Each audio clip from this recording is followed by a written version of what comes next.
ரோகிணி நட்சத்திரத்தில் பிறந்த உங்களுக்கு இந்த 2026ஆம் ஆண்டு எப்படி இருக்கும் இந்த வருஷம் அப்படிங்கிறது தான் நம்ம இப்போ பார்க்குறோம்.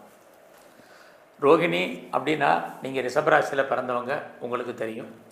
நம்ம இங்கே ராசி பலன் பார்க்கல, நட்சத்திர பலன் மட்டும் பார்க்குறோம்.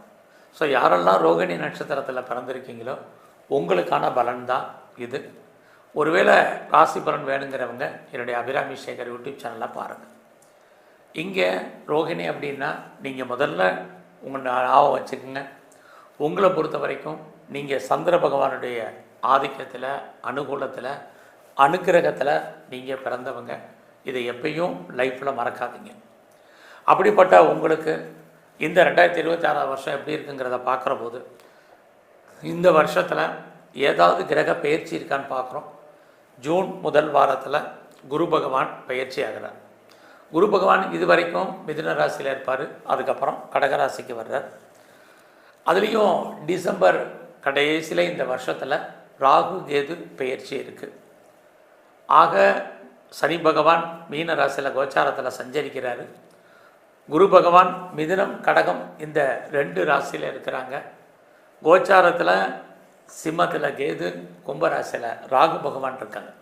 ஆக இந்த குரு சனி ராகு கேது இந்த வருஷத்தில் இவங்க எங்கே இருக்காங்க, இவங்க எந்தெந்த நட்சத்திரத்தில் சஞ்சாரம் பண்ணுறாங்க, இவங்களுடைய பார்வையால் என்ன பலன், இது அத்தனையும் கணக்கில் எடுத்துக்கிட்டு தான் இந்த வருஷம் உங்களுக்கு எப்படி இருக்கும் அப்படிங்கிறத பார்க்குறோம்.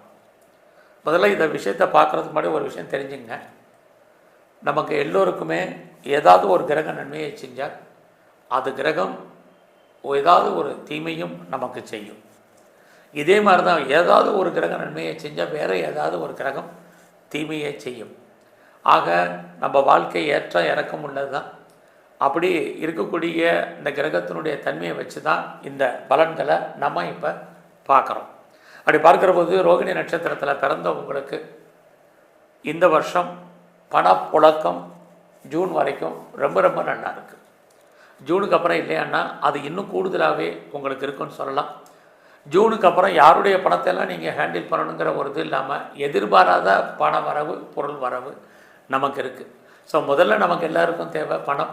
அந்த பணம் இருக்கான்னா ஓரளவுக்கு இந்த வருஷம் மணி ரொட்டேஷன் உங்களுக்கு பெரிய லெவலில் இருப்பதற்கான வாய்ப்பு நிறையா உண்டு.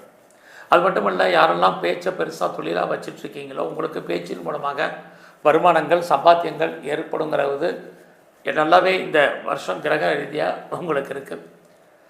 இது எல்லாவற்றுக்கும் மேலே